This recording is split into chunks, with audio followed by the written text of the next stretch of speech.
what's up everybody? Welcome back to another Zenless Zone Zero reaction. Today we have Embers of a Champion. This one was requested by this guy. That's their name, so that's what I'm saying. And a lot of people wanted me to get to it. That's basically all I know. I did see something about lighter in the search when I looked up the name, so I assume it's a theme related to that guy. It also makes sense given what I know about his character. I did an animation analysis on one of his things, so like I'm roughly aware, but I don't think I've ever heard this. I can't think of a reason I would have, so I guess without further ado, let's go!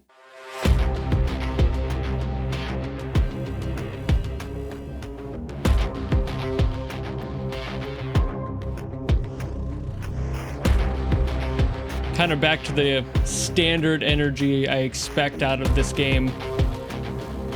The last one or two have been kind of unique.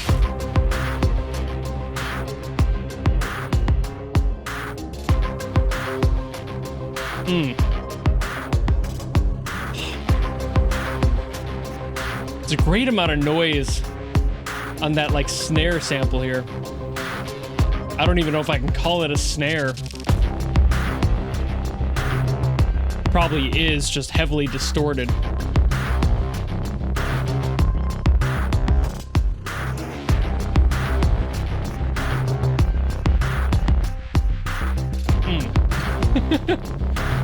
It makes me wonder where it's going. I know it has to go somewhere. It's a battle theme. Or something of the sort. It's gotta be.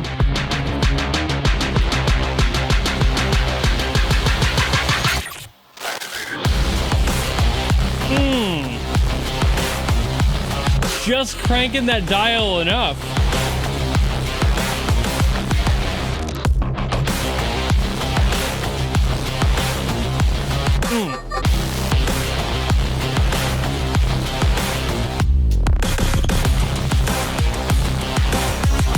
I love their evolution in their layering. It's so natural. It's so good. Like when they kick in, it's just enough extra tone, adding a little bit more low end, and then throwing in something like that extra percussive element in there. It's just withholding a little bit of information until you need it to keep that energy rolling. And the intensity helps, of course, but that's fairly consistent. It just kicks in a little bit of extra punch, you know?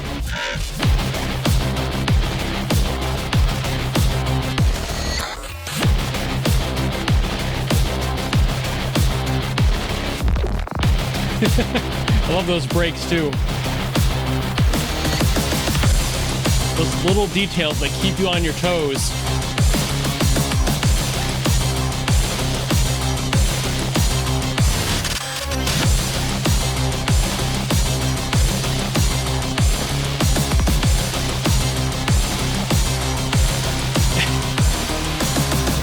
Like just adding in that extra little synth there that like that was like in that last little bit.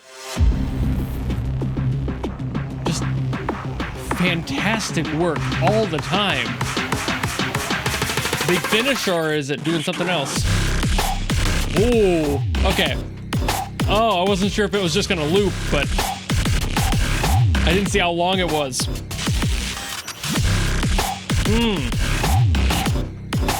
Gotta just sit in there with that. That's new.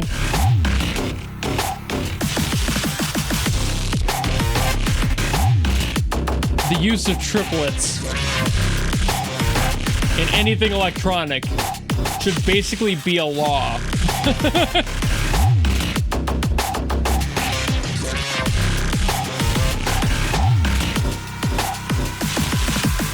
See, like that, it's got like an extra sass to it.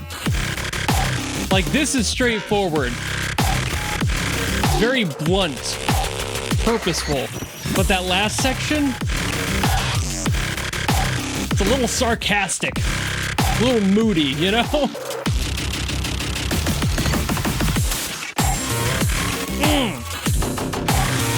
Right there, changing it up again. And that percussive element. It's switching between the ears. It stopped right when I was pointing it out. It came back.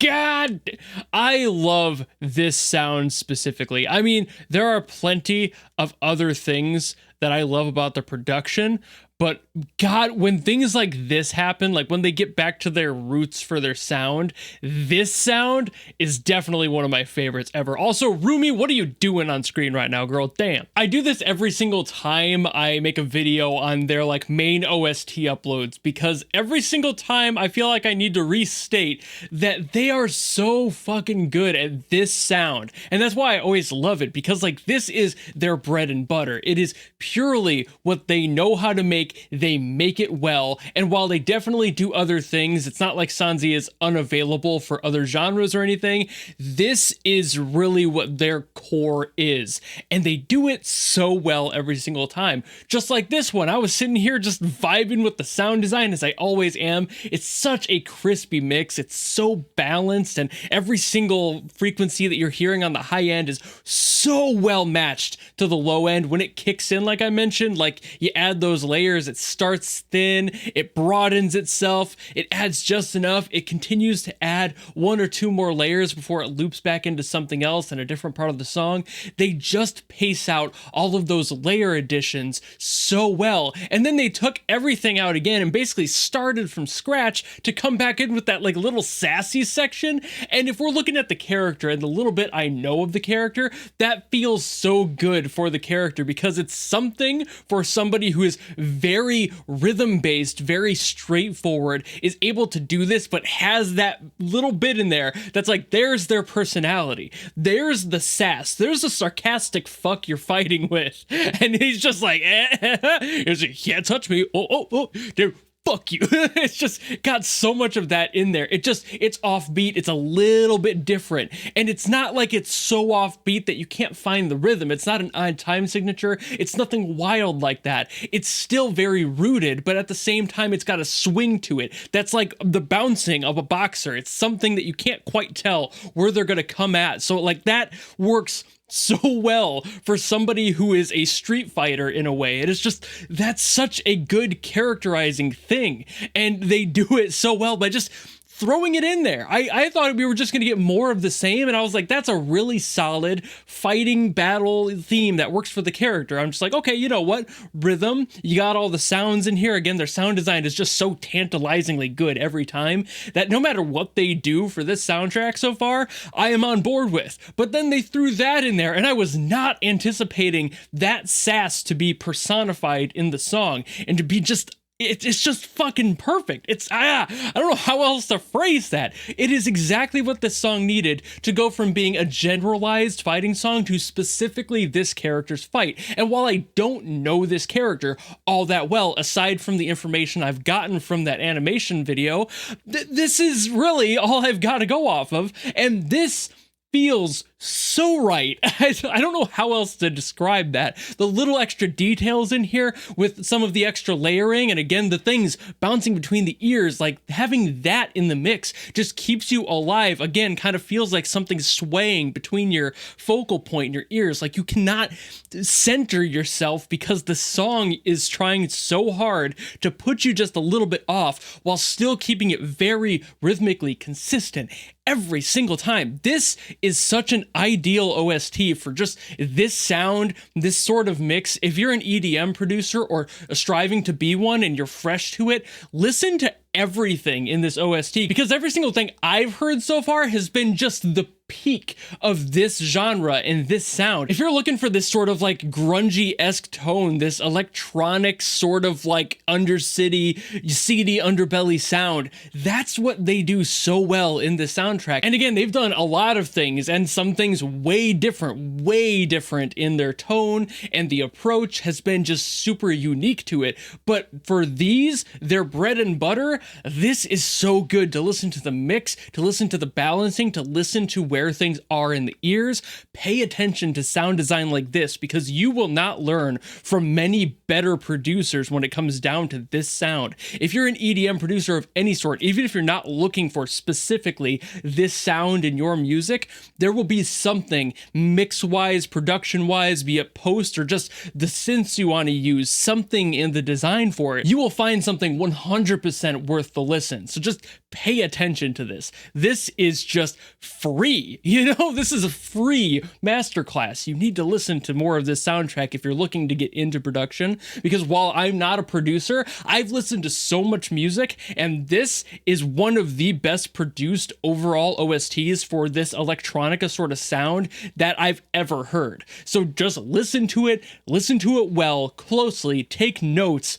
This is some amazing shit here. But I will stop yapping there. So thank you all so very much for watching. If you enjoyed this video and you want to request something else from Zenless, by all means, drop in the comments below and I will do my best as always. Or if you don't want to do any of that and you maybe just want to follow me and support me for more stuff coming in the future, you know how to do all that. And I will see all of you in the next video. Goodbye!